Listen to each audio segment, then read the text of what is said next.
माझ्या पूर्ण total 12 idea गेल्या, पूर्ण 12 आयडिया. मी कोणती पण आयडी ओपन करतो माझ्या दुकानाच्या गेल्या मिनिमम 6 आयडिया आणि बाकीच्या माझ्या पर्सनलवाल्या आयडिया.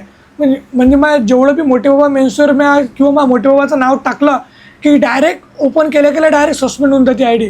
म्हणजे माझ्या आयफोनची जर IP खराब असली तर जाते आणि मी दुसऱ्या मोबाईलमध्ये जरी ओपन केली तरी पण जाते. माझा जो जुना 14 होता त्यातून माझ्या मोठ्या बाबाची मेनवाली आयडी गेली ती आयडी आता पण डिसेबल आहे. त्या आयडीला फायनल डिसिजन लागलं तरी पण ती आयडी येऊन नाही राहिली. आणि जसं मी ओपन करतो कोणती पण आयडी कोणा पण मोबाईलमध्ये नवीन सिम घेतो, नवीन मोबाईल घेतो, तरी पण काही होत नाही, डायरेक्ट आयडी डिसेबल होऊन जाते. एवढं डोकं खराब होत आहे, काय करू समजत नाही आहे. आता कालचीच गोष्ट आहे, तर मी काल दुकानची आयडी ओपन केली, तशी तर 1 महिन्यापासून आपली दुकानची आयडी नव्हतीच. मी जेवढ्या वेळ माल आणतो 5-6 वेळा, तर 5-6 वेळा माल आणला तेवढ्या पण वेळा डायरेक्ट दुकानची आयडी चालली गेली. म्हणजे दुकान चालू करून मला 6 ते 7 महिने झाले.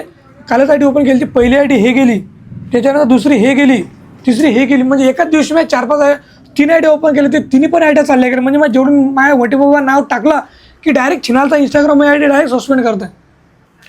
पण जेवढ्या पण एवढ्या आयडिया ओपन केल्या, आता तर मी जस्ट आयडी ओपन केली, त्याचा युजर नेम चेंज केलं. म्हणजे मोठे बाबा टाकलं नाही, क्लोथिंग ब्रँड म्हणून दुकानचं आयडी ओपन केली. तर हारता नाही म्हणायची, जेवढा गाडीतून दम आहे तेवढा गाडीतून दाखवायचा, पण हार नाही म्हणायची.